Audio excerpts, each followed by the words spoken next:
ఓ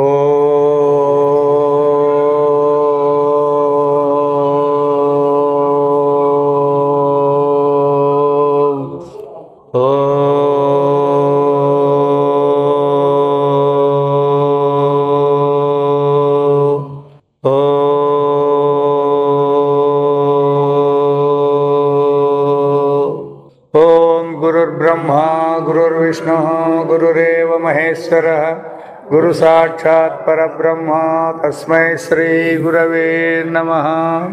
పరమాత్మగారు పోయినతోరి మాయ అని చెప్పినాము. మాయ అంటే లేదని అర్థం కాదు, ఉన్నట్లు తోస్తుంది, విచారించకపోతే కనపడలేదు అనేది ఒకటి. తర్వాత ఈ జగత్తు పరమాత్మ స్వరూపము నిర్గుణ నిరాకారము, దాన్ని ఇది కాదు ఇది కాదు అని చెప్తే ఎవరికి అర్థమయ్యలేదు. మరి ఎట్లా చెప్పాలా? జగనుడు అని చెప్తే అందరికీ అర్థమవుతుంది. ఈ జగత్తు ఉంది, దీన్ని ఎవడు సృష్టించినాడప్ప అంటే భగవంతుడు జగత్ కారణం అంటే అని ఒప్పుకుంటారు. అయితే అది సత్యమైన విషయం కాదు.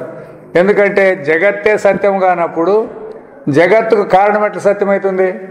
అయినా సామాన్యులకి ఇది బోధపడేది కష్టమే. శాస్త్రం జగత్తు సృష్టించినాడు అని చెప్పేసి చెప్పడం కూడా పొరపాటు అవుతుంది కదా. పొరపాటు అవుతుందంటే తట్టుకో. ఇప్పుడు ఉందా ఇది కాదు అని అంటే ఎవడు చేసి పుట్టించినాడు అని అడుగుతారు కదా. దానికి అధ్యారోపణ చేస్తారు. అదే కదా మళ్ళీ నెక్స్ట్ చెప్తారు కదా, అదే పదమే. ఇప్పుడు అంతే అదే ఆ విధంగా మనము ప్రపంచవాగి తోరుతుంది, ప్రపంచం ఉన్నట్లు కనబడుతుంది, అంతేగాని ఉన్న ప్రపంచం లేదు అనేది తెలుసుకోవాలా. అదే ಈಗ ಬ್ರಹ್ಮ ಪರಿಣಾಮವಾದವನ್ನು ವಿಚಾರ ಮಾಡೋಣ అంటే బ్రహ్మయే ఈ విధంగా పరిణామం చెంది ప్రపంచమై చెప్తారు. దాన్ని కూడా విచారం చేస్తామండి. పరిణామం ಎಂದರೆ అదే తానాగి రూపాంతరವನ್ನು ಹೊಂದುವಿಕೆ ಎಂದರ್ಥ. ఏదైతే ఒక వస్తువు ఉందో అదే మార్పు చెంది ఇంకో వస్తువుగా తయారయ్యేది, దాన్ని పరిణామం అంటారు. ఎట్లయితే విత్తనం ఉంటుంది, అది మొలకెత్తుంది చూడండి, ఆ విత్తనం పోయి మొలకొస్తుంది అనేది చెప్తామే, అది పరిణామం అంటారు. దానికి ఉదాహరణ ఇక్కడ ఏం చెప్తాడప్ప అంటే ఇంకా సులభంగా, ಹೇಗೆ ಹಾಲು ಮೊಸರಾಗಿ ಪರಿಣಾಮವಾಗುವುದೋ, ఎట్లయితే పాలు తోడంటేస్తాను ఏమవుతాయి? పెరుగైతాయి. ಹಾಗೆ వస్తువే రూపాంతరం ಹೊಂದಿದರೆ పరిణామం ఎన్నువరు. అట్లేమైనా మార్పు చెందితే దాన్ని పరిణామం అనಲ್ಲ.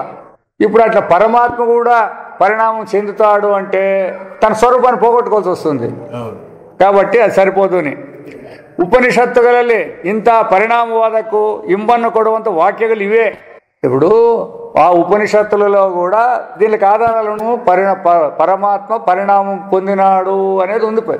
ప్రపంచం అతను కూడా పరమాత్మ పరిణామం అంటే మార్పు చెందినాడు అనే వాక్యాలు కొన్ని ఉన్నాయి. అయితే దాన్ని ఎట్లా అర్థం చేసుకోవాలా, జనానికి ఎట్లా చెప్పాలా అనేది మనం తెలుసుకోవాల్సిన విషయం అన్నమాట ఇది. ಆದರೆ ಅವುಗಳ ತಾತ್ಪರ್ಯ ನಿರ್ಣಯವನ್ನು ಸಮಗ್ರವಾದ ಉಪನಿಷದ ಅಭಿಪ್ರಾಯಕ್ಕೆ ಹೊಂದುವಂತೆ ನಿಶ್ಚಯಿಸಬೇಕೇ ಹೊರತು ಅವುಗಳನ್ನೇ ಎತ್ತಿ ಹಿಡಿಯಬಾರದು. ఇప్పుడు ఆ ఉపనిషత్తుల్లో ఉండే వాక్యాలు బ్రహ్మ సృష్టించినాడు అంటే ఏ విధంగా బ్రహ్మ జగత్తు కారణమైనాడు, ఏ విధంగా సృష్టించినాడు అని శృతి వాక్యాలకు అర్థమయ్యేటట్లే చెప్పాలా. సామాన్యంగా మనం కదా సృష్టి చేస్తే ఒక వస్తువు పుట్టింది అన్నట్టు చెప్తే అది పొందేదానికి వీల్లేదు. ಆಗ ಉಳಿದ ವಾಕ್ಯಗಳ ವಿಷಯಕ್ಕೆ ಪಕ್ಷಪಾತ ಮಾಡುವಂತಾಗುತ್ತದೆ. అట్లా మీరు టూ ట్రాన్స్లేషన్ అంటే పరిణామం చెందింది, ఈయన సృష్టి చేసినాడు అంటే మిగతా వాక్యాలకంతా విపరీతమైన అర్థాలు వస్తాయి. ఏవి శృతిలో చెప్పిండే వాక్యాలకు దృష్టాంత బలದಿಂದಾಗಲಿ యుక్తి పరంపరದಿಂದಾಗಲಿ సిద్ధాంతವನ್ನು మండిసబారదు. ఎందుకంటే దృష్టాంతాలు తప్పు తెలుగులోనే ఉన్నాయి, యుక్తులు కూడా తప్పు తెలుగులోనే ఉన్నాయి. ఆ దానిలోకి పొందించి శాస్త్రాన్ని చెప్పకూడదు. ఎందుకంటే అట్లా చెప్పినట్లయితే ఇంకోటి కూడా కొత్త దృష్టాంతాలు తేవచ్చు, కొత్త యుక్తులు కూడా చెప్పవచ్చు, అప్పుడు మారిపోతుంది. అట్లా కాకుండా వేదాంతం ఏం చేసింది? శాస్త్రాన్ని, అనుభవాన్ని, యుక్తిని మూడింటిని పెట్టుకొని చెప్పింది. వీళ్ళు అనుభవాన్ని పెట్టుకోలేదు, ఉన్న శృతి యుక్తి పెట్టుకుంటారు, కొట్టేస్తున్నారు. కాబట్టి ఎప్పుడైతే అట్లా పెట్టుకున్నారంటే వాళ్ళు బుద్ధి పుట్టినట్లే చెప్పుకుంటూ పోయి సులభమవుతుంది. అది దానికి మనకు అనుభవంలో చూపించాల. మనమంతా పరమాత్మ స్వరూపులే అంటే మేము ఎట్లా పరమాత్మ స్వరూపులు అవుతారు అంటే దానికి చెప్పాలి శాస్త్రము. మన అనుభవాన్ని చూపిస్తే అది చెప్పినా సత్యమవుతుంది. అనుభవాన్ని చూపించుకోకుండా మీరు పరమాత్మ స్వరూపులే నువ్వు చెప్తే ఇడిచిపెట్టి ఎట్లయితుంది? అట్లా సరిపోయట్లేదు. ಹಾಗಾದರೆ ಅನುಭವವನ್ನು ಕೈಬಿಟ್ಟಂತಾಗುವುದು. ಕೇವಲ ದೃಷ್ಟಾಂತಾಲತೋನು యుక్తులతోనూ ఉపాయాలతోనూ చెప్పుకుంటూ పోతే వేదాంతము అనుభవాన్ని విడిచిపెడతాం. అంటే ఏది తెలుసుకోవాలో దాన్ని వదిలేస్తాము, ఏది అవసరం లేదో దాన్ని నేర్చుకుంటాం. ಪ್ರಯೋಜನ ಏముಂಡದು ఇక్కడ ಪ್ರಯೋಜನವೇ ఉండలేదు. ಕೆಲವು ವೇಳೆ ಒಂದು ದೃಷ್ಟಿಯಿಂದ ದೃಷ್ಟಾಂತ ಬಲದಿಂದ ಹೊಂದಿಕೆಯಾದ ಸಿದ್ಧಾಂತವು ಮತ್ತೊಂದು ದೃಷ್ಟಿಯಿಂದ ಹೊಂದಾಣಿಕೆಯಾಗದೆ ಹೋಗುವುದು ಉಂಟು. ఒకవేళ చెప్పింటారు ఈ సిద్ధాంతము ఈ యుక్తి ద్వారా ఈ విధంగా సరిపోతుంది అని వాళ్ళు చెప్పిండొచ్చు. ఇంకో గురువు వస్తాడు అదెట్లా సాధ్యమవుతుంది అని చెప్తాడు. అప్పుడు ఏం చేస్తారు వీళ్ళు? అందుకంటే ఇప్పుడు గురువులంతా ఎందుకు ఇట్లా మారిపోయినారప్ప అంటే ఈ ఉపనిషత్ వాక్యాలకి వ్యవహారానికి సరిగా పొంది చెప్పేది రాలే. వాళ్ళంతా ఉపనిషత్ వాక్యాలను వదిలినారు, ఈ వ్యవహారానికి తగినట్టు దాన్ని పొందించుకుంటూ పోయినారు. ఈ వ్యవహారం సత్యము కాదు అని శృతి వాక్యాలకు పొందించేది రావాలా. అప్పుడైతే వేదాంతం అట్లా కాకోకుండా దానికి ఒక ఉదాహరణ చెప్తాను స్వామి. ఇప్పుడు అంగీకి తగ్గట్టు దేహం ఉండాలా, దేహానికి తగ్గట్టు అంగి ఉండాలా? లేదప్పో మాకు అంగి పెద్ద దొరికిందని దానికి ఏమో దేహాన్ని పెంచుకుంటామా? లేదా సన్న అంగి దొరికిందని సన్నగా అవుతామా? అట్లా కాబట్టి ఈ యుక్తులు కానీ దృష్టాంతాలు కానీ ఎప్పుడు తీసుకోకూడదు. అనుభవం తీసుకుంటే ఏమీ తొందర లేదు ఇంకా. ఎందుకంటే దేహాన్ని బట్టి నువ్వు తడి తీసుకుంటావంటే సరిగా ఉంటుంది. అది సన్న దేహానికి సన్నది ఉంటుంది, పెద్ద దేహానికి పెద్ద ఉంటుంది. అట్లా కాకుండా అంగికి తగ్గట్టు దేహాన్ని మార్చుకోవాలంటే పొందలేదు. ఆగ తత్వము నిరాతంకವಾಗಿ సిద్ధిಸಲಾరదు. అట్లా శ్రవణాలు మనం చేసినట్లయితే తత్వం మనకు బోధపడేదానికి అవకాశాలు లేవు. ಹಾಲಿನ ಉದಾಹರಣೆಯನ್ನು ನೋಡಿರಿ, ಪಾಲ ಉದಾಹರಣೆಯನ್ನು చూసుకోండి. పాలను ಮೊಸರಾಗಿ ಪರಿವರ್ತಿಸಿದ ಮೇಲೆ ಪಾಲಾಗಿ ಉಳಿಯೋದು ಬೇರೆ ಭಾಗವಿದೆಯೇ? ఎప్పుడు పాలని తోడంటేసినాం, పాలను తోడంటేసినా పెరుగైంది. ఆ పెరుగులో పాల భాగం ఏడైనా ఉంటుంది అని తరలేప ఇంత పెరుగు ఉంది, ఇంత పాలు ఉండాలి తాగేదానికి అవుతుందే? మార్పు చెందినాక ఆ విధంగా ఉండేకలేదు. ಹಾಗೆಯೇ ಬ್ರಹ್ಮವು ಸೃಷ್ಟಿಕಾಲಕ್ಕೆ ಪ್ರಪಂಚವಾಗಿ పరిణామవాద వేళ బ్రహ్మవల్లి ఉట్టి తిరుగుతుంది అంటే ఎట్లా పొందుతుంది? ఆయన సృష్టి అయ్యేటప్పుడు ప్రపంచం అంటాడు, తర్వాత మిగిలిన భాగం అంతా మిగిలి ఉంటుందంటే ఎట్లయితుంది? సాధ్యమవుతుంది. అది మార్పు చెందినాక ఇంకా దాని మొదటి దాని యొక్క శేషం కూడా ఏకించిత్ కూడా ఉండేదానికి లేదనమాట. ಆದರೆ ಏಕದೇಶವು ಮಾತ್ರ ಪರಿಣಾಮವಾಗುವುದು ಎನ್ನುವುದಾದರೆ ನಿರಯವಾದ ಬ್ರಹ್ಮಕ್ಕೆ ದೇಶವಾಗಲಿ ವಿಭಾವಗಾಲಿ ಅವಯಗಾಲಿ ಎಲ್ಲಿದೆ? లేదు మార్పు చెందినాడని ఎవరన్నా మాట్లాడకపోయారు అనుకోండి, ఆయనకు అవయవాలు ఉన్నాయా? ఆకారం ఉందా? రూపం ఉందా? ఏమీ లేదు. ఎట్లా మారుతుంది? ఏదైనా ఒక రూపం ఉండే ఉంది, రూపము లేదు, అవయవాలు లేవు. మరి ఎట్లా మారుతాడు ఆయన? మారేదానికి వీల్లేదు. ಇರುವ ಒಂದೇ ಕೋಳಿಯನ್ನು ಅರ್ಧ ಅಡುಗೆಗೂ ಉಳಿದ ಅರ್ಧವನ್ನು ಮರಿ ಹಾಕುವುದಕ್ಕೂ ఉపయోగించలాడితే నాన్ వెజిటేరియన్కి చెప్పినారన్నమాట. ఇది ఒక కోడి ఉంది, ఆ కోడిని సగము వండుకొని తిందామండి, సగము పిల్లలు లేపి విడిచిపెడతామంటే సరిపోతుందే? అట్లా పరమాత్మ కూడా ప్రపంచానికి ఇంత ఉంటాడు, పరమాత్మగా ఇంత మిగులుతాడంటే ఎట్లా మిగులుతాడు? అది మిగిలేదానికి సాధ్యం కాదు. ಹೀಗೆ పరిణామవాదವು సర్వదా అసంభవವಾಗಿರುತ್ತದೆ. కాబట్టి పరమాత్మ పరిణామం చెందినాడనేది ఎప్పటికీ పొందదు. మరైతే ఎట్లా ఇదంతా జరిగింది అంటే దానికి మళ్ళీ శాస్త్రం చెప్తుంది. మార్పు చెందలేదంటారు, సృష్టి చేయలేదంటారు, మరి మాకు దీనికైతే ఏమి అని అడిగితే దానికి సమాధానం చెప్తుంది అనమాట. ಹಾಗಾದರೆ ವೇದಾಂತ ವಾಕ್ಯಗಳ ಪ್ರಕಾರ ಹೇಗೆ ಸಮನ್ವಯವಾಗುತ್ತದೆ? పరమాత్మ నిర్గుణుడు నిరాకారుడు అంటారు, ఆయన మార్పు చెందేది లేదు అంటారు, ప్రపంచానికి కారణము అంటారు. ఎట్లా మీరు పొందిస్తారు ఈ వాక్యాలు ఉదానికి ఒకటి అని అడిగే ప్రశ్న వేసినాడు. పరిణామ శృతి గల గతి ఏను? వేదాలే ఉన్నాయి, పరిణామం చెందిన అని చెప్పే శృతులే ఉన్నాయి. అవి ఉంటే దాని గతి ఏమి? ఎందరే నిజವಾಗಿ పరిణామವಾಗಿಲ್ಲ. అవి చెప్పిన శృతులు కరెక్టే, అయితే నిజ పరిణామం కాలే. మళ్ళీ ఏమైంది? పరిణామవాదంతే ఎందుకు తెలియಬೇಕು. పరిణామం అయినట్ల మీరు తెలుసుకోవాలి, అంతేగాని పరిణామం కాలేదు, పరిణామం అయినట్ల కనపడుతుంది. ఇది అది ఇక్కడ ఉండేది. అందుకే ఈ భ్రాంతే పెద్దది అనమాట. దీన్ని చేసేదే కష్టం ఎవరికైనా కానీ. ఎవరు ఒప్పుకోరు దీన్ని. ఎందుకు అంటే చెందినట్లే అని అంటే ఎట్లెందుకు? ఇది బాగా కనపడతా అంటే దీనికి ఎట్లట్లే మీరు ఇప్పుడు అయినట్లు అని మీరు అంటున్నారు, మాకు అయింది అని కనపడుతుంది. మరి ఎట్లా మరి అయినట్లు అనుకోండి అని మీరు చెప్తున్నారు. అయినట్లు కాదు, మాకు అన్నీ తెలుస్తాడే కదా. మేము పుట్టినట్లు ఉండదు, మాకు పిల్లలు పుట్టినట్లు ఉండదు, మేము పనులు చేసుకుంటున్నాం, దాని క్రియలు అనిపిస్తాం, ఫలాలు అనిపిస్తాం కదా. ప్రత్యక్షంగా ఉండేదాన్ని మీరు అయినట్లు అనుకోమంటే మేము ఎట్లా అనుకుంటాము? ఇట్స్ సన్నగా కాదు ఇది సబ్జెక్టు. వాళ్ళు అట్లా అడుగుతారనమాట. ಪರಿಣಾಮವಾದಂತೆ ತಿಳಿಯಬೇಕು.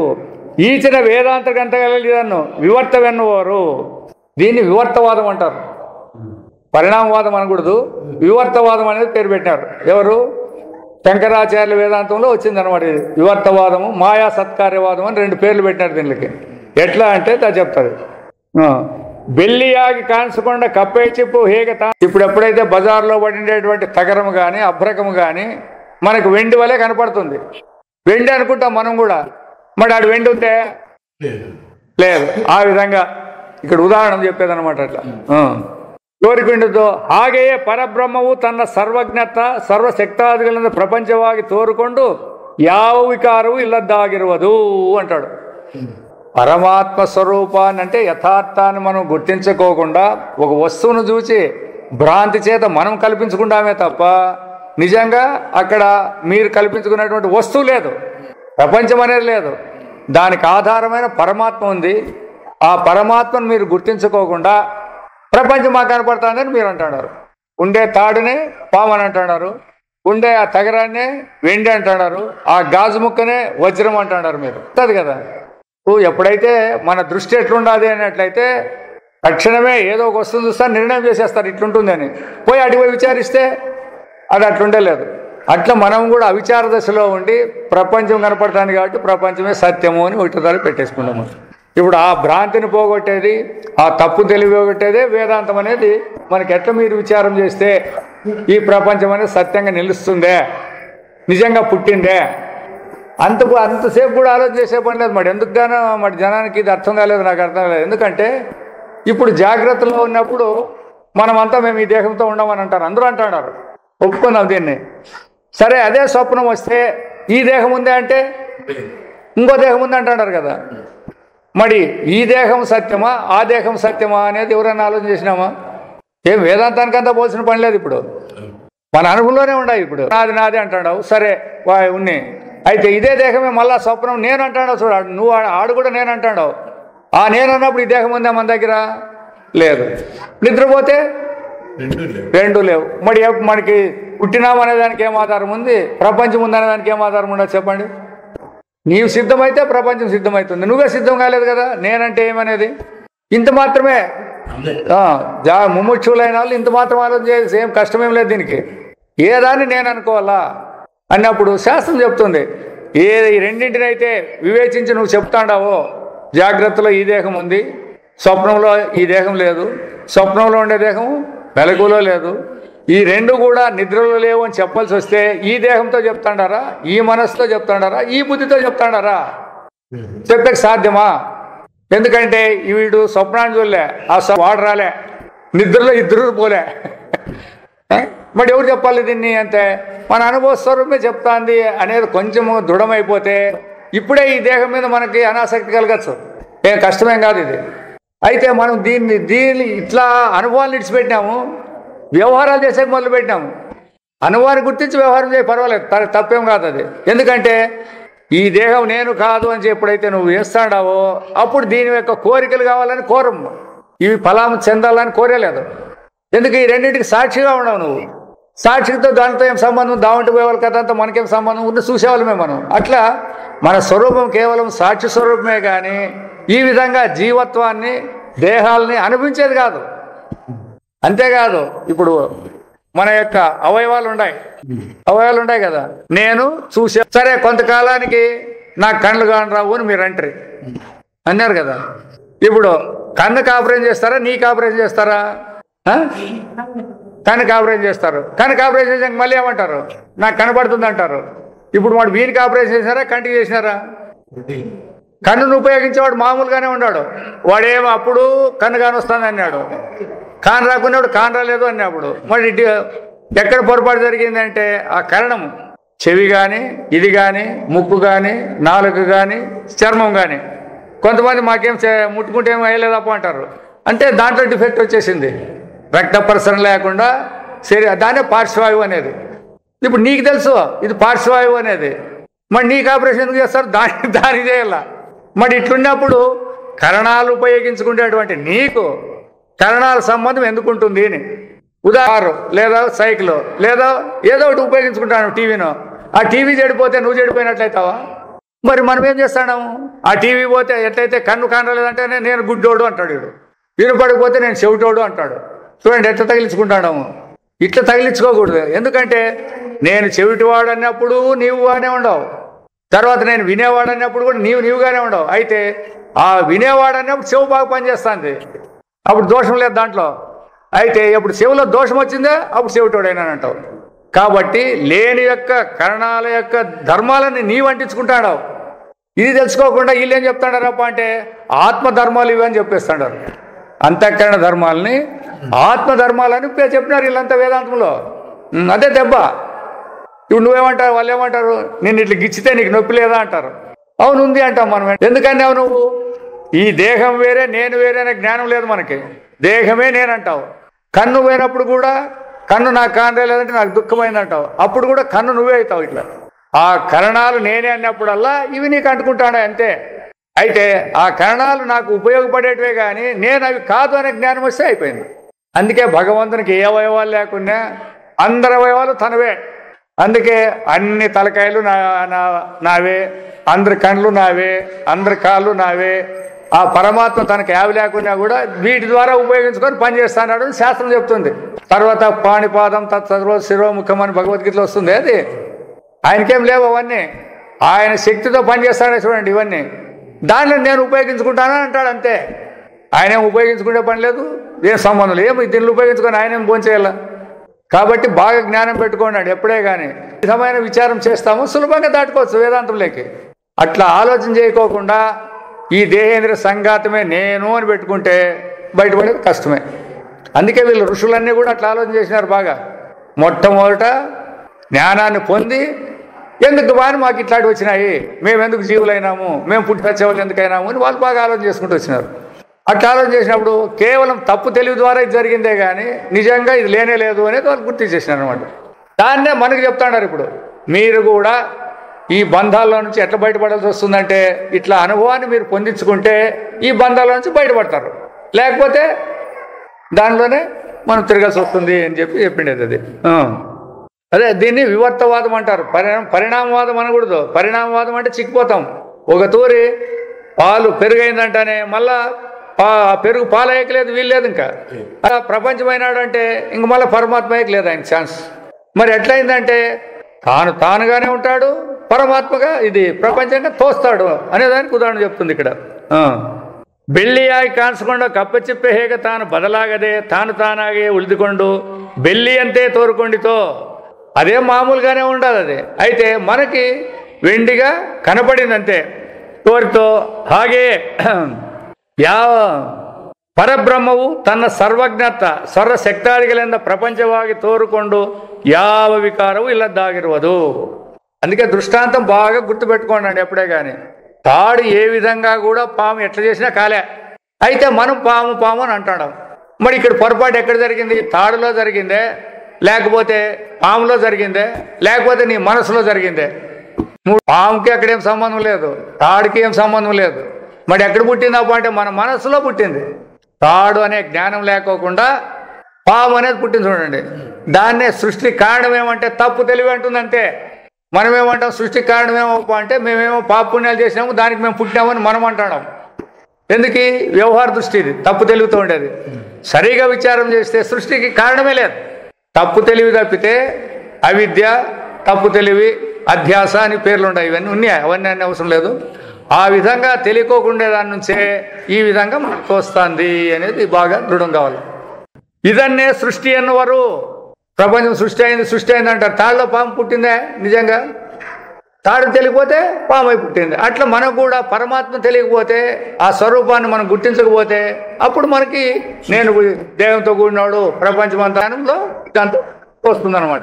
ಸೃಷ್ಟಿಯ ಕಾಲಕ್ಕೆ ಅದರ ಅಪೇಕ್ಷೆಯಿಂದ ಬ್ರಹ್ಮವನ್ನು ಜಗತ್ಕಾರವೆನ್ನುವರು.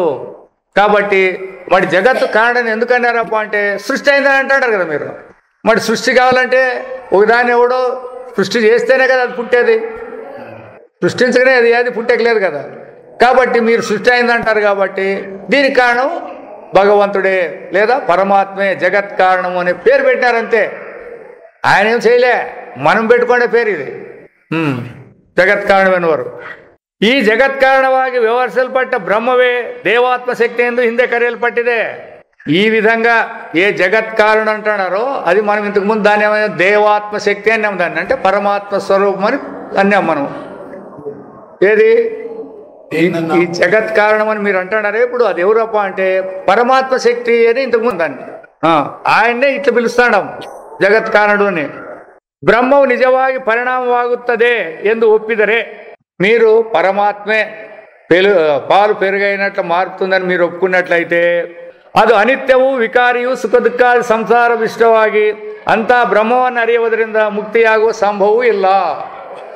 ఎప్పుడైతే మారుతాడప్ప అంటే ఆయన వికారము చెందుతాడు, దుఃఖాలు ఉంటాయి, అంతేగాని ఆయన నిత్యశుద్ధ ముక్తుడు అనేది మాత్రం బోధపడదు. ఇప్పుడు వికారం చెందినామంటే ఇప్పుడు మనం ముసలోళ్ళు అయినామనే కదా ఏడుస్తాండి. అది ఇప్పుడు మనకి ఎందుకు బాధ కలిగింది? యవ్వనంలో ఉన్నప్పుడు ఏం బాధలు లేవు, ఇప్పుడు ముసలోళ్ళు అయినాక ఏమవుతుంది? ముసలి ఎందుకు? దేహం వికారం చెందింది, ఆ పొద్దు దేహం వికారం చెందలేదు యవ్వనంలో ఉన్నప్పుడు, ఆ పొద్దు బాగుంటారు. ఈ పొద్దు వికారం చెందింది కాబట్టి ఏమైంది? దుఃఖం వచ్చింది. చెందింది అది నేననే పదమా, నేననేదా వస్తువా లేదా దేహమా? దేహం చెందింది. నేననేవాడు అంటాడు కదా, నేను ముసలోడు అంటాడు, మళ్ళీ నేను యవ్వనవంతుడు అంటాడు, నేను పిల్లోడు అంటాడు. నేననేది అన్ని చోట్ల ఉంది, ఈడు మాత్రము దేహానికి సంబంధించినవి ఇవన్నీ అట్లా. కాబట్టి తప్పు తెలివితో ఎప్పుడైతే మనం గాంధాన్ని మనం మిందేసుకుంటామో అప్పుడే మనకి సంసారం అనేది లేదా దుఃఖం అనేది ఇవన్నీ పదాలు అంటుకుంటాయి. అందుకే చెప్పే శాస్త్రం బాగా చెప్తుంది, జీవుడు అనేవాడే నాశనం కాడప్ప, దేవుడు ఎట్లా నాశనం అవుతాడు అని. ఎందుకంటే జీవుడు నాశనం అయితే వాడు చేసిండే పాప పుణ్యాలు అనిపించేకి ఎవడు మిగులుతాడా? వాడు ఎందుకు వాడు పాప పుణ్యం చేసినారు వెళ్ళిపోతాడలే, నాశనం అయినారు. ఇంక పుట్టేకి అవకాశం ఎవరికి ఉంది? ఎవరికి లేదు. మరి ఏమవుతుంది? వాడు దేహాలు ధరిస్తా ఉన్నాడు అంటుందంతే జీవుడు. ఇప్పుడు ఈ మానవ దేహంలోకి వచ్చినాము, అదే క్రిమిజీవుల్లోకి పోతాం అనుకోండి, అప్పుడు మేము క్రిమిజీవి అంటాడు అంతే. దేహం మారింది, ఇప్పుడు ఈ విధంగా ఉండే దేహము క్రిమిగా అయింది, పశువు ఉంటే పశువు అయింది, పక్షి అయితే పక్షి అవుతుంది. దేహాలు మారుతున్నాయి. భగవద్గీతలో కూడా అదేగా చెప్తాడు కదా, వాసాంసి జీర్ణాని విహావయ, ఆ చిరిగిపోయిన గుడ్డల్ని ఎట్లు తీసేసి అంగీలు కొత్త ధరిస్తా అంటే ధరించేవాడు ఏమన్నా మార్పు చెందినాడా? వాడు వాడుగానే ఉన్నాడు. ఎందుకు వాడు అట్లున్నాడు అంటే పరమాత్మ స్వరూపమే వాడు ఉండేది. నిజంగా జీవుడైతే వాడు ఎప్పుడు వెళ్ళిపోయిండు. మనం పరమాత్మనే జీవత్వాన్ని చేపించినాం. ఎట్లా? ఈ ఉపాధి సంబంధాల చేత ఫలాని ఉపాధిలో ఉన్నాను కాబట్టి నేను ఫలా జీవుడు అని పేరు పెట్టుకున్నాను. దేవతా దేవుల్లో శరీరాల్లో ఉంటే నేను దేవుడు అనేది, రాక్షసుల్లో ఉంటే నేను రాక్షసుడు అనేది, మనుషుల్లో ఉంటే నేను మనుషుడు అనేది, పశుపక్షాల్లో ఉంటే పశుపక్షులది అనేది. ఇట్లే కాబట్టి మన స్వరూపానికి ఎప్పుడు దెబ్బలేదు. ఎప్పుడు మన స్వరూపాన్ని మనం గుర్తిస్తామో ఉంది. నేను ఎప్పుడు కూడా ఇటువంటి దేహాలు పొందినోడే కాదు అనేది అప్పుడు తెలుస్తుంది, ఇప్పుడు తెలిసేలేదు. ఆ ఆత్మానుభవం వచ్చినప్పుడు అప్పుడు తెలుస్తుంది. ఇంతకుముందు సృష్టి అయింటి, కొంతకాలం ఉంటి, మళ్ళీ చనిపోతా అంటే ఇట్లాంటివన్నీ ఏమి అప్పుడు రావు. ఇంకా అది మాకి ఇప్పుడే కావాలంటారు, ఇప్పుడు అడితే వచ్చేకి లేదు. అది దేహం పెట్టుకొని రామంటే ఎట్లయితే వస్తుంది? దేహం నీవు కాదనుకుంటే వస్తుంది. అది దేహం నేను కాదు అని చెప్పి చెప్పడం ఎప్పుడు ఆ అనుభవానికి రావాలంటే కష్టం. ఊరే ఉండాల్సిందే అంతే. మాటలు ఇటు జాంతనాయడంగా నాకు అనుభవం అయిందనే పదం కూడా రాకూడదు నీకే. ఎందుకు? నువ్వు అనుభవస్వరూపుడు అయితే నీకెందుకు అది కల్పన ఎందుకు రావాలా? ఇప్పుడు నేను మనిషి అనే కల్పన నీకెందుకు ఎవరికైనా వస్తుందే? వేరే వాళ్ళతో పోయి చెప్పి నేను మనిషి అంటారా? మీరు ఎవరైనా పోయి ఎందుకంటారు? ఏం పని ఉంది? మీరు మనిషి కాకపోతే కదా. అట్లా నీ స్వరూపమైనప్పుడు కల్పనతో పనే ఉంది నీ దానికి. కాబట్టి అక్కడ ఏ విశేషాలు ఉండేది, ఏ కల్పనలు ఉండలేదు, అంతే. అదే పరమాత్మాన్ని గుర్తించే శక్తి రావాల. దానికి మనకి బోధపడదనే దానికి మన సుషుప్తిని చూసుకోండి అంటుంది. మీరు నిద్రలో ఉన్నప్పుడు, గాఢ నిద్రలో ఉన్నప్పుడు, స్వప్నం లేనప్పుడు, మెలకువ లేనప్పుడు ఏ అవస్థ అయితే మీకు ఉందో దానిలో నేనని కానీ ఇతరమని కానీ ఏవైనా మీకు కల్పనలు ఉన్నాయా? ఏమైనా కల్పనలు? సుషుప్తిలో ఏం లేవు కదా. ఎందుకు లేవు అంటే తానుగానే ఉన్నాడు అంటది. అయితే మనకి ఇంకో అనుమానం ఉంది, అప్పుడు నేను తానుగా ఉన్నాడు మళ్ళీ మేల్కుంటానే దేహం ఎట్లా వచ్చింది అనేది మనకుంది ఇప్పుడు. అంటే అది మీరు పూర్తి అనుభవాన్ని పొందలేదు. ఇంకా నిద్రపోయేటప్పుడు ఏమనుకోమనుకున్నారు? నేను ఫలానా వ్యక్తి, ఫలానా పేరు కలిగిన వ్యక్తి అని పండుకుంటావు. లేచేటప్పుడు ఎట్లా లేస్తావు? ఇంకా నేను ఫలానా వ్యక్తి లేచినాననే మాట్లాడతారు, అంతే కదా. మీకు అదే అనుభవమే అయింది. నిద్ర అనేదే లేదు, మెలకు అనేది లేదు, స్వప్నం అనేది లేదు. నేను మేల్కొన్నాననే లేదు, నాకు స్వప్నం వచ్చిందనే లేదు, నేను నిద్రపోయినానే పదం కూడా లేదు అక్కడ. అందుకే బాగా సూక్ష్మంగా విచారించాలి దీన్ని, అంతే. అట్లా కాకోకుండా సూక్ష్మంగా కరెక్టే, ఎందుకంటే చెప్తాడు కదా మనకి ఇంకా వాసనలు ఉన్నాయి. నువ్వు ఎంతైనా చెప్పు, ఎంతన్నా వేదాంతం వినండి, మీరు ఎంతన్నా వేదాంతం చెప్పండి, వాసనలు అదే గుర్తుపెట్టుకోమంటుంది శాస్త్రము. మీకు దీని ద్వారా వాసనలు తగ్గుతాడాయా లేదా అనేది ఒకటి చూడండి చాలు. మీరు ఆత్మలో నిలబడేది వద్దు ఇప్పుడు, ఇంకెప్పుడు నిలబడేది, ఇంకా అయిపోయింది. నిలబడేది ఉండేది దాంట్లో ఉండవు, నిలబడేది నీకు ఉండేది దాంట్లోనే ఉండవు. అయితే తప్పు తెలివితో వేరే సైడ్ ఉండాలని అంటాడావు, ఆ తప్పు తెలివిని పోగొట్టుకుంటే చూసుకో, అంతే. ఆ తప్పు తెలివిపోతే అయిపోయింది. మనం అట్లా చేసుకోలేదు. ఇప్పుడే మాకు తెలిసిపోవాలంటే తెలిసిపోవాలని నాకు లేదు, ఎందుకంటే నీవేం సాధనలు చేసినావో నడుతుంది. అది ఏం మీకు విషయాల మీద విరక్తి వచ్చిందే, ఒకటి రాగద్వేషాలు పోయినాయా, ఇప్పుడు అంతా పరమాత్మ అన్నప్పుడు ఎవరి మీద మీరు కోపం తెచ్చుకోవాలా, ఎవరి మీద మీరు ప్రేమించాలా, ఏ వస్తువు మీకు కావాలా, అవి పోవంటాడు కదా. అవి ఇప్పుడు మీరు చెప్పింది అవి పరం దృష్ట్యా నివర్తతే. అవును, అదే మరి చెప్తాండే అది. ఇప్పుడు దానికి ఎందుకు నీకు వచ్చినది అంటే ఇవన్నీ నువ్వు పెట్టుకున్నావు కాబట్టి నీకు ఇది వచ్చింది, దీన్ని తీసేసుకుంటే పరం అవుతావు నువ్వు, అంతే.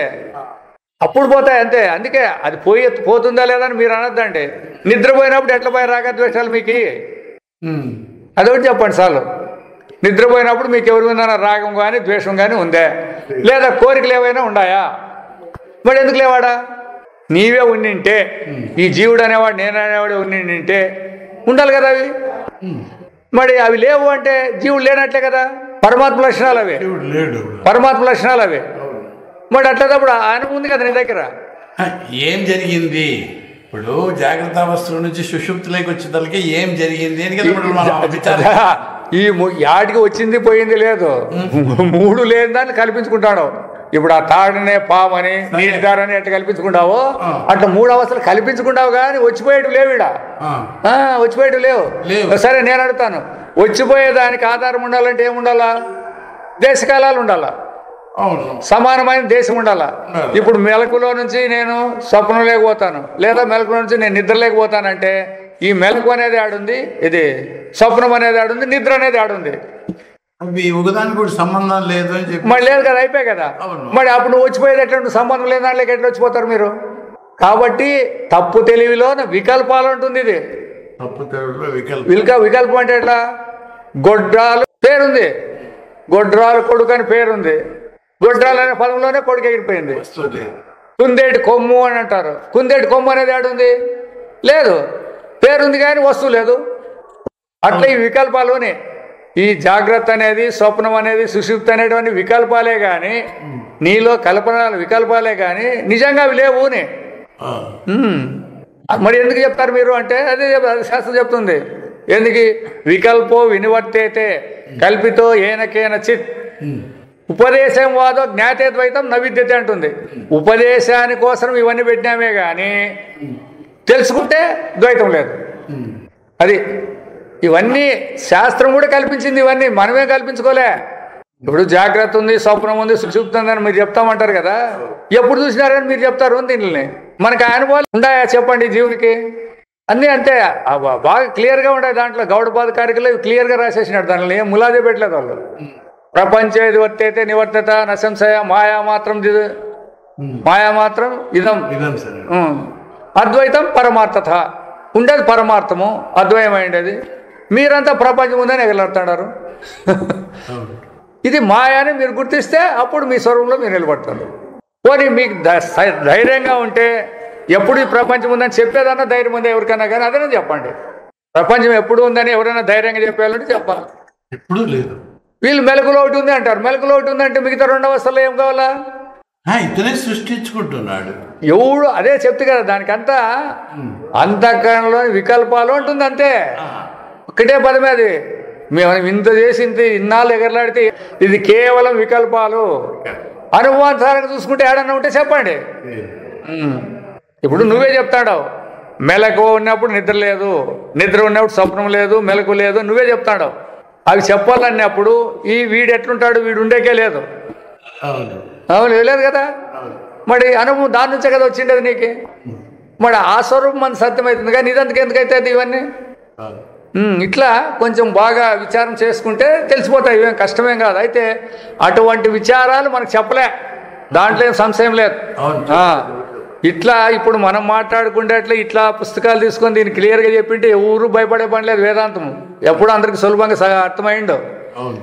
అది లేకోకుండా అసలు వేదాంతం చెప్పడమే లేదు. అదే జీవేశ్వర భేదాలు వేదాల్లో చెప్పినాయి, లేదనేకేం లేదు. అయితే వాళ్ళు ఎట్లా చెప్పినారు, జీవుడు అంటే ఎవడు, ఈశ్వరుడు అంటే ఎవడు, నిజంగా ఇద్దరు విడివిడిగా ఉండాలంటే కాదు, ఇప్పుడు వేరే పరమాత్మ వేరే అని నువ్వు కల్పించుకుంటావు అంటుంది అంతే. పరమాత్మ స్వరూపమైన నీవే నేను జీవుడు నువ్వు కల్పించుకుంటావు. ఇప్పుడు కల్పించుకుందాన్ని తీసేసేది వేదాంతము. అది లేదు, వాళ్ళు ఈ జీవుడే కొంతకాలానికి పరమాత్మ అవుతాడు అని చెప్తారు. ఎట్లయితాడు అట్లా?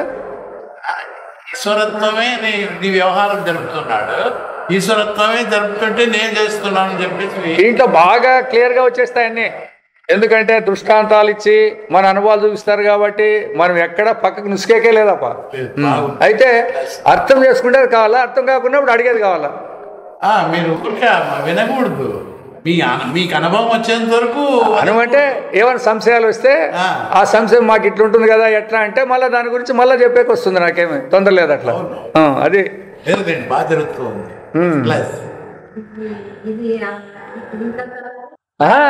అదని చెప్పేది కూడా అనుభవమే.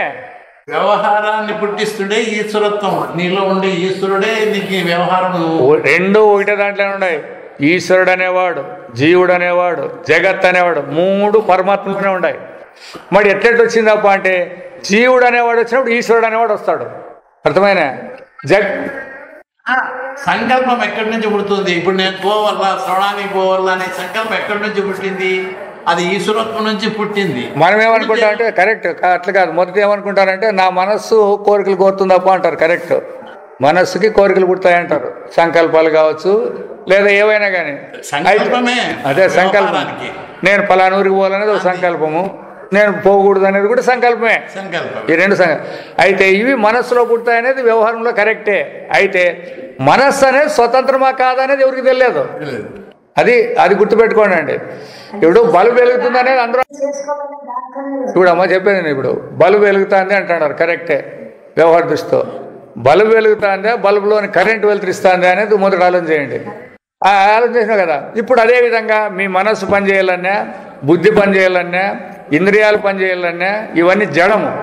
ఇవన్నీ కూడా ఆ పరమాత్మ చైతన్య వ్యాప్తి చేత వాటి పనులు చేస్తాడని వ్యవహార దృష్టితో చెప్తారు. ఇది పరమార్థ దృష్టి కాదు. మళ్ళీ అది కూడా పొరపాటు పడద్దండి. మీకు ఆత్మ తెలియనప్పుడు చెప్పే మాటలు ఇవి. ఎప్పుడైతే మీరు కొంత బాగా దాంట్లో సంస్కారం పొంది కొంత శ్రవణం చేసి విచారం చేసే శక్తి వచ్చిందనుకోండి, అప్పుడు కొట్టేసుకోవచ్చు. ఇవన్నీ ఏం తొందర లేదు, దీని గురించి ఏం మాట్లాడే పని లేదు. అందువలన శ్రద్ధగా విని దాంట్లో మీద దృష్టి పెట్టాల. ఎందుకు కొన్నాళ్ళు కళ్ళు కనపడతాయి, మళ్ళీ కొన్నాళ్ళు ఎందుకు కళ్ళు కనపడవు అనేది అయితే వస్తుంది. దానికి ఆ అవయవ పటుత్వం తగ్గితే కానరావు. ఇట్లాంటివి ఉన్నాయి కదా. దానికి నాకేదో కర్మ చేసింటి ఇట్లానే కాదు, దాని శక్తే అంత. దేహము పని చేస్తుంది ఎంతవరకు అని చెప్తాడు చూడు. అది నువ్వు చెప్పాల్సిన మాట కానీ దేహం కాదు చెప్పేది. నువ్వు ఇప్పుడు చెప్తాడవే దేహం ఎంతవరకు ఉంటే అంతవరకు పనిచేస్తున్నాడు.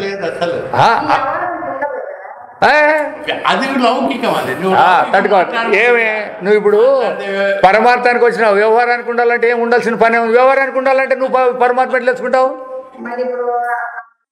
ఆ కానరాని అది అను, ఏం పర్వాలేదు. ఇప్పుడు నీ వీటి వరకు వస్తావు, అది ఒకటి సరే. నీవు దేహమైంటే ఆ పాయింట్ ఒప్పుకోవచ్చు. నువ్వు పరమాత్మ గారిని గుర్తిస్తే వీటికి రావాల్సిన పని నీకెందుకుంది? అంతటా ఉన్నావు నువ్వు, అంతటా పరమాత్మే నేను అంతా అన్నాక దేహమే లేదు, కండ్లు లేవు. నువ్వు గుడ్డోలైనాను నేను ఎట్లా వచ్చేదంటే ఎట్లా. అందుకే మన యొక్క వ్యవహారాన్ని పరమాత్మలోకి మార్చేది రావాలా. ఆ తప్పు తెలివిని మార్చుకోవాలి కానీ వ్యవహారం జరగాలి కదా. అంటే వ్యవహారం జరగాలంటే నువ్వు ఈడే ఉంటావు అంతే. ఎన్నాళ్ళన్నా మనం వినండి ఇక్కడే ఉంటాం కానీ అక్కడ పోయట్లేదు మనకి. ఈ వ్యవహారం జరుగుతుందే తప్పు అనేది రావాలా. మనం చేస్తుండే వ్యవహారమే తప్పు అనేది రావాలా. అది అది రావాలి. అజ్ఞానంతో చేస్తున్నాం, విద్యతో చేస్తున్నాం అంతే. మన స్వరూపానికి ఇది ఏమేమి సంబంధం లేదు. మొదటి చెప్పినాను కదా, కన్ను కానరా లేదు అన్నప్పుడు కంటిలో దోషమే కానీ నీలో దోషం లేదు. అవునా కదా. కంటికి ఆపరేషన్ చేసినారు, సరే కంటికి ఆపరేషన్ చేసినాక కనపడుతుంది అంటున్నావు. ఆపరేషన్ కాకముందు దోషం ఉండదు కనపడలేదు అన్నావు. నీలో ఏం దోషం ఉంది? నీలో ఏ దోషము లేదు. అయితే ఆ స్వరూపం నాదని నీకు గుర్తు లేకుండా ఈ దేహేంద్రియాలతో కూడుకున్నటువంటిది నేను అనేది నీకు పడింది బిర్రగా. అదే సంసారము, అదే శోకమోహాల కారణం. అది నేను కాదనే దృఢత్వమే రావాలి ఇప్పుడు. అందుకే ఇప్పుడు మహాత్ములైనటువంటి వాళ్ళందరూ కూడా మొట్టమొదట వాళ్ళు ఇట్లా దేహాలు మేము కాదని గుర్తించుకున్న తర్వాతే వాళ్ళు జ్ఞానం అయిండేది. దేహం నేనంటే ఎవరు గుర్తించుకుంటే లేదు. ఇది ఉపాయం అంటుంది. ఇది ఈ దేహం యొక్క వ్యవహారం ఎట్లా అంటే నీ స్వరూపాన్ని తెలుసుకుంటే పెట్టుకోవాలి, కానీ అది నేను అనొద్దండి అంటుంది. అవును ఉండాలా అంటుంది. అయిపోయి కదా స్వరూపాన్ని తెలుసుకునేదంటే ఏమి, స్వరూపం తెలుసుకోవాలన్నప్పుడు నువ్వు మళ్ళీ ఇంటికి వస్తావు, దీంట్లోకి రాకూడదు, దీంట్లోకి రాకూడదు, జీవులోకి రాకూడదు. అది అందుకదే తెలియబడుతుంది కదా. ఇంకా మళ్ళీ దీంట్లో నేను తెలుసుకోవాలనేది నీకు రావాల్సిన పని లేదు. దీనికి తెలియకోకున్నప్పుడు చెప్తాం, ఇది తెలియకోకున్నప్పుడు చెప్పామాట ఇట్లా చూడండి. కాబట్టి అంత బ్రహ్మవన్న అరియవదరిందా అటువంటి పరమాత్మను తెలియనప్పుడు ముక్తి యాగు సంభవిల్లా, నీకు మోక్షం రాదు. అంటే ఏమి, నేను పుట్టి సచ్చేవాడనే బంధం అట్లే ఉంటుంది. ఇంకా నీ స్వరూపాన్ని తెలుసుకుంటే పుట్టి సచ్చేలేదని తెలుస్తుంది. లేదప్పా నేను ఆత్మ తెలియలేదంటే పుట్టి సస్తానే ఉంటావు, దాంట్లో ఏం సంబంధం లేదు. ఇంకా మరి స్వరూపానుభవం అని చెప్పి సార్ చెప్తున్నాడని చెప్పి నాకేదో ఒక స్వరూపం ఉందని చెప్పి అనుకోకూడదు. మరి ఉండేది అందరి ఆత్మ అదే, సర్వుల ఆత్మ పరమాత్మే, ఒకరు కాదు. ನಾವೆಲ್ಲ ಪುಟ್ಟಿ ಪುಟ್ಟಿ ಸಂಸಾರಿಗಳಾದರೆ ಬ್ರಹ್ಮವು ದೊಡ್ಡ ಸಂಸಾರಿ, జగత్ సంసారి అందాగోదు. మనం ఇప్పుడు ఆయనకు కూడా ప్రపంచం పుట్టించేది ఉందప్ప అంటే ఆయన పెద్ద సంసారం అవుతుంది. మన ఇంట్లో ఇద్దరు ముగ్గురు పుట్టిస్తే మనం కుటుంబ నియంత్రణ పోతాడు. ఆయన ప్రపంచాన్ని పుట్టిస్తే ఆయన ఇంకెంత పెద్ద కుటుంబ సంసారం అవుతాడు. కాబట్టి పరిణామవాదాన్ని ఒప్పుకుండట్లేదు ఇక్కడ. ಒಂದು ವೇಳೆ పరిణామవాదిಗಳು ఈ పరిణామం అయిందని వేదాంతంలో మీరేం లేదనుకోద్దండి. వీళ్ళు పరమాత్మ నుంచే పుట్టిందని చెప్తున్నారు. వీళ్ళు ఎట్లయితే తల్లిదండ్రుల నుంచి కొడుకు పుట్టినాడో అట్లా పరమాత్మ నుంచి ప్రపంచం పుట్టింది అంటారు వాళ్ళు. బాగా ములాదేం లేదు వాళ్ళకి. ప్రకృతి అంటే ఏమి, పురుషుడు అంటే ఏమి, క్షేత్రం అంటే ఏమి, క్షేత్రజ్ఞుడు అంటే ఏమి, పరం అంటే ఏమి, అపరం అంటే ఏమి, ఈ పదాలకు సరిగ్గా తెలుసుకోలేదు ఎవరు. ఈ రెండు కూడా పరమాత్మ యందు కల్పనలు.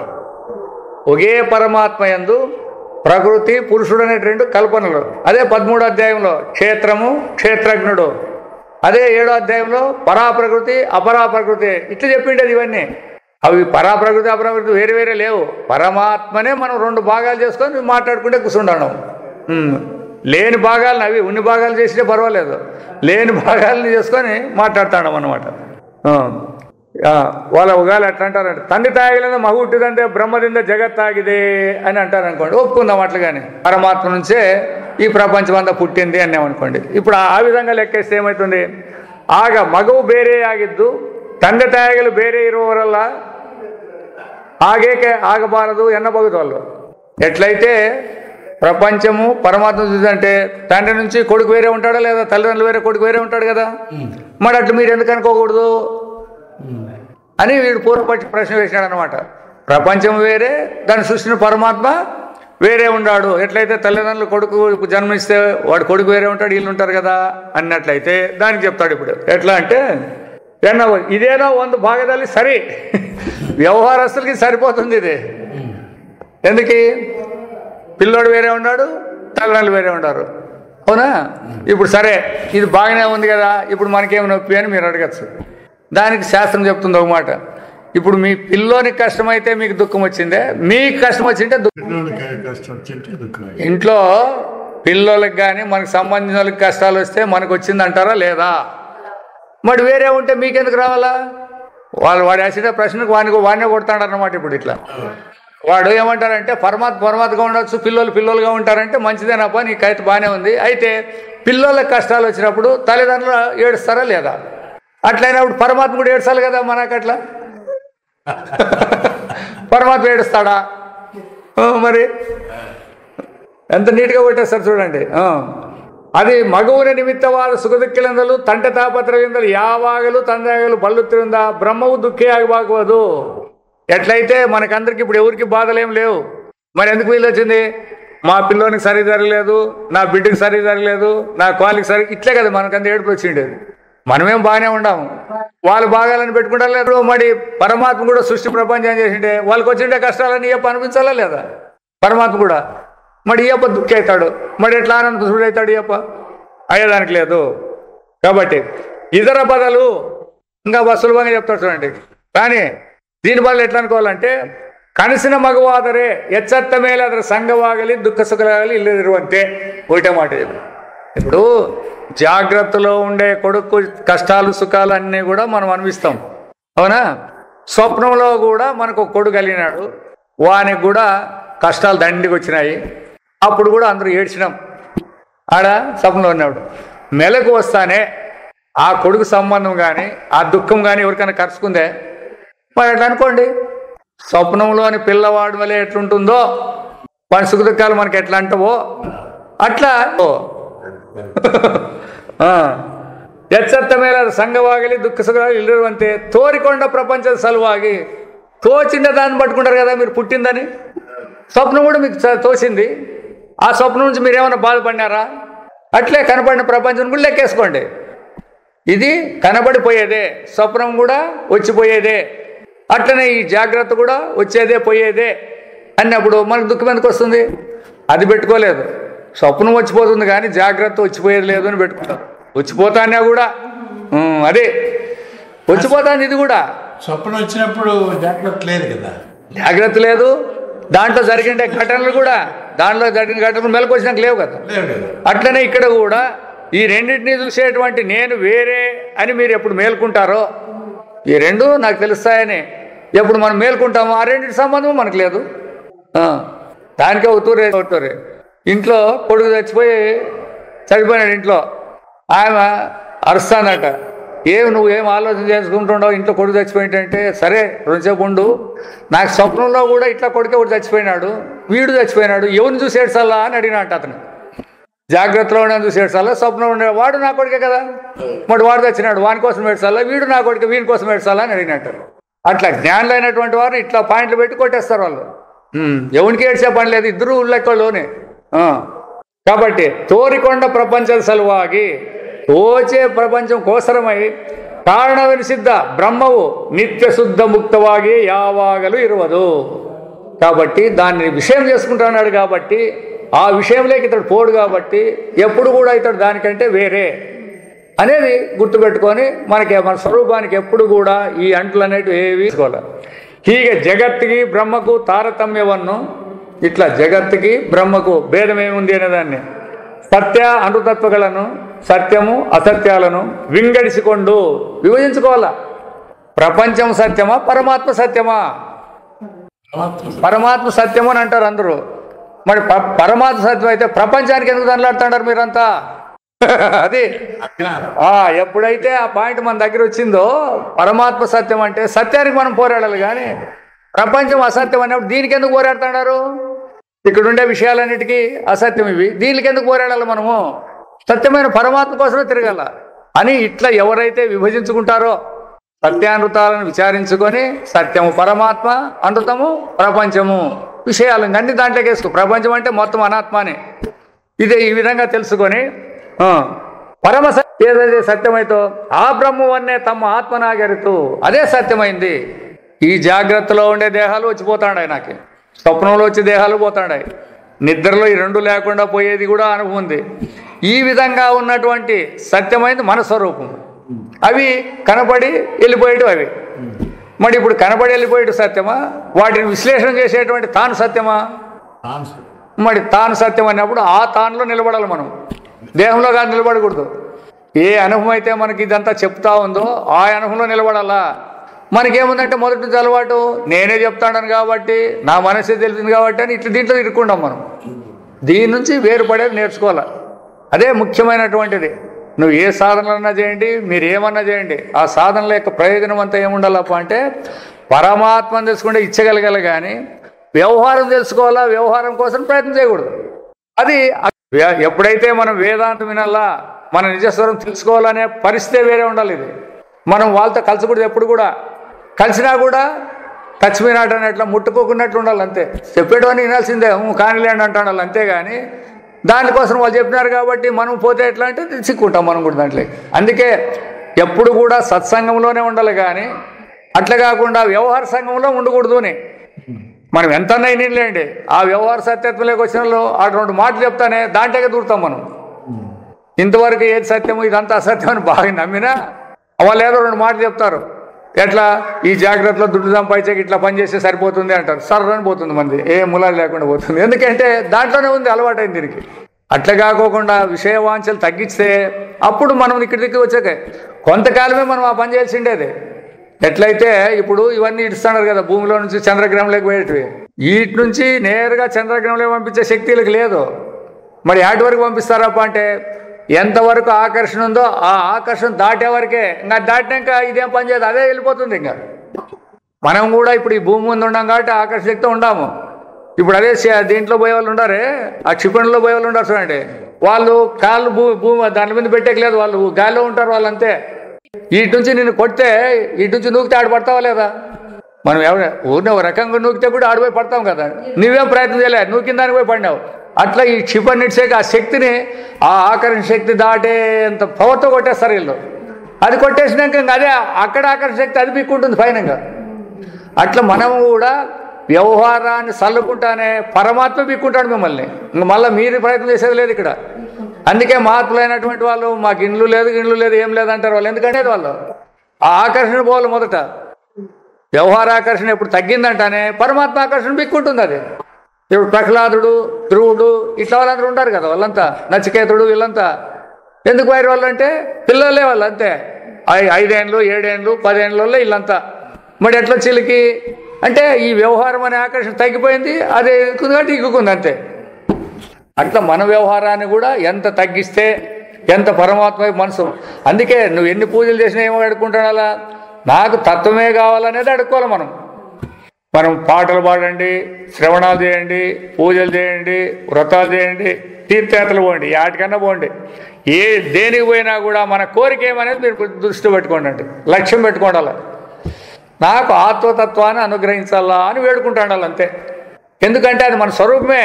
అయినా మనకి ఇప్పుడు దీంట్లో ఉన్నాం కాబట్టి దీనికి ఒకడు కాపాడేవాడు ఉన్నాడని ఆయన శరణాగతి పొందాలంటుంది శాస్త్రం అంతే. నేరుగా ఏం పొందలేదని చెప్తే అన్ని ఇడిచిపెడతారు వీళ్ళు. ఇవి ఇడిచిపెడతారు, మేము పరమాత్మ స్వరూపులు అంట, యా పూజలు వద్దు యా పునస్కారాలు వద్దులే అని అంటారు. అట్లా అనకూడదు.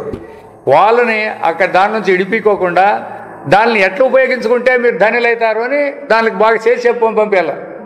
అట్లా మన వ్రతాలు కానీ, తీర్థయాత్రలు కానీ, పూజలు కానీ, పాటలు కీర్తనలు కానీ, ఏదైనా సరే, ధ్యానాలు కానీ, ఏమన్నా సరే మాకు ఆత్మచింతన వైపు కలగాల, దాన్ని అనుగ్రహించమని వేడుకోండి.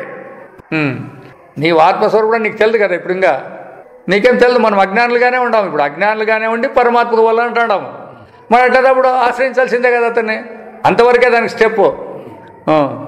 మళ్ళీ అదే పట్టుకొని ఇట్లాడే పని లేదు. ఆ స్టేజ్ వచ్చిన తర్వాత ఆయన దాటిచ్చేస్తాడు.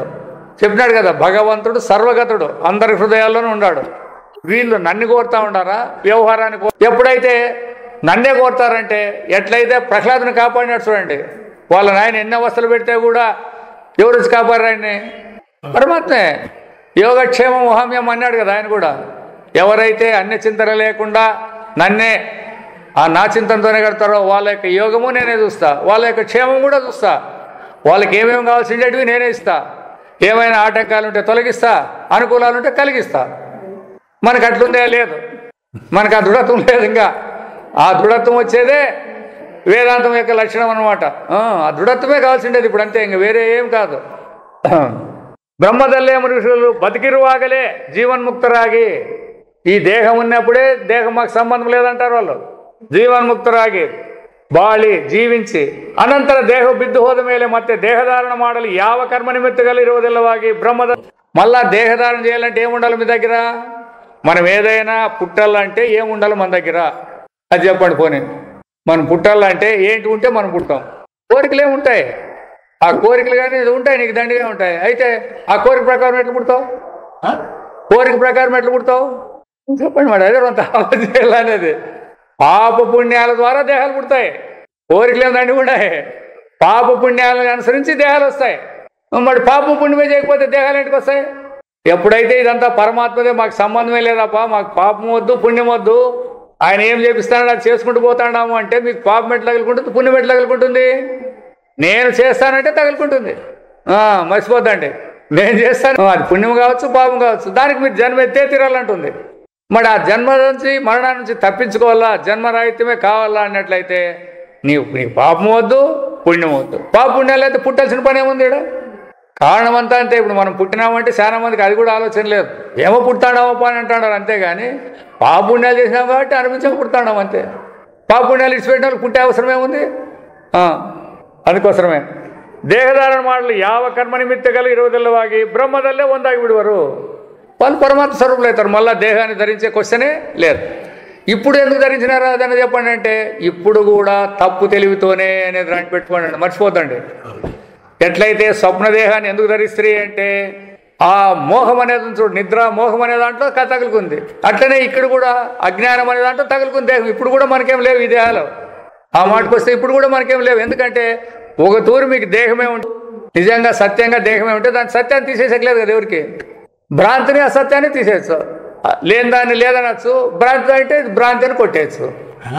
ఇప్పుడు మీరు ఇంట్లో పోయి చూస్తున్నారు, మీరు ఇంట్లో ఉన్నారు అనుకో, ఇప్పుడు ఇంట్లో ఉండే వాళ్ళని చూస్తున్నారు, యా దేహంతో చూస్తున్నావు అని వాళ్ళ యా కళ్ళు చూస్తాడు అవి ఎప్పుడు ఈ విధంగానే ఉన్నావు. దేహంలో నువ్వు ఎప్పుడు ఉండవు, అసలు ఎప్పుడు ఉండలేదు. అయినా పెట్టుకున్నావు దేహం అని చెప్పేసి నీ అజ్ఞానంతో నేను దేహంలో ఉన్నాను ఇది నేను అని అనుకుంటున్నావే తప్ప, అయితే వ్యవహారం కూడా ఈ దేహం లేకుండా జరుగుతూనే ఉంది. ఇప్పుడు ఇంటికి పోయి మీ మనవాళ్ళని చూస్తున్నావు, యా దేహంతో చూస్తున్నావు, యా కళ్ళతో చూస్తున్నావు.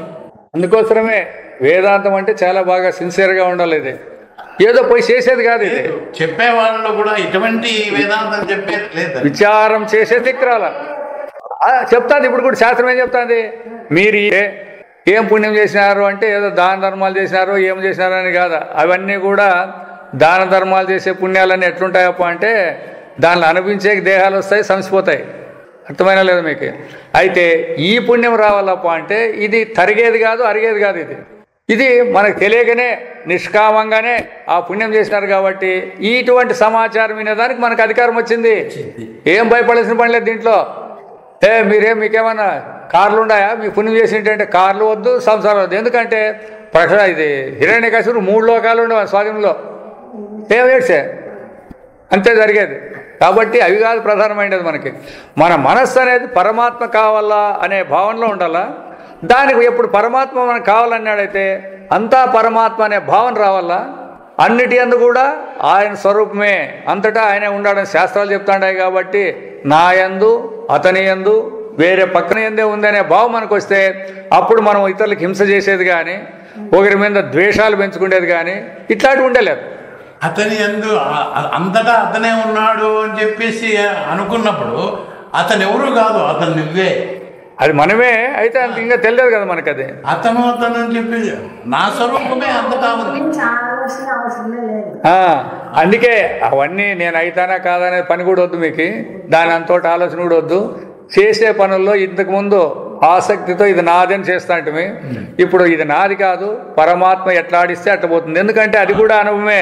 ఎందుకంటే దాన్నే విచారం చేయలే. ఈ పొద్దు మనం ఇక్కడ సరిగి రావాలంటే మన కాళ్ళన్నీ కూడా ఉపయోగంగా ఉన్నాయి, మనస్సు కూడా వినాలనేది దానికి ఉంది. ఈ రెండింట్లో మనస్సుకి ఏడిపోతావుతాయి అంటే క్యాన్సల్, కాళ్ళకి ఏమన్నా నొప్పి వస్తే అది క్యాన్సల్. అయితే ఇవన్నీ ఎవడిచ్చినా అనుకుంటారు మీరు? ఆయన అనుగ్రహమే. అట్లా చేసుకోవాలా. మనం ఏమనుకుంటాం, నేను అనుకుంటే వచ్చి తప్ప అంటారు. నీ లేదు, నీవు అనుకుంటే వచ్చి అట్లా ఉంటే ఇంకా అన్నీ అనుకోవచ్చు నువ్వు. అట్లేం జరగదు. కాబట్టి ఎప్పుడైతే మనం ఆ భావం తెచ్చుకుంటామప్ప అంటే మనకి సులభం వ్యవహారం. ఇది వ్యవహారం సులభమే, పరమాత్మ అందుకంటే సులభం అంటాడు. వ్యవహారంలోనే చేసి పెట్టేది ఉంటుంది అంత. అట్లా ఇట్లా దేహంతో దీంతో చేసే క్వశ్చన్లే లేవు. ఓం అసతోమా సద్గమయ తమసోమా జ్యోతిర్గమయ మృత్యోర్మా అమృతంగమయ. ఓం సహనావతు సహనౌ భునక్తు సహ వీర్యం కరవావహై తేజస్వినావధీతమస్తు మా విద్విషావహై. ఓం పూర్ణమద పూర్ణమిదం పూర్ణాత్ పూర్ణముదచ్యతే పూర్ణస్య పూర్ణమాదాయ పూర్ణమేవావశిష్యతే. ఓం శాంతి శాంతి.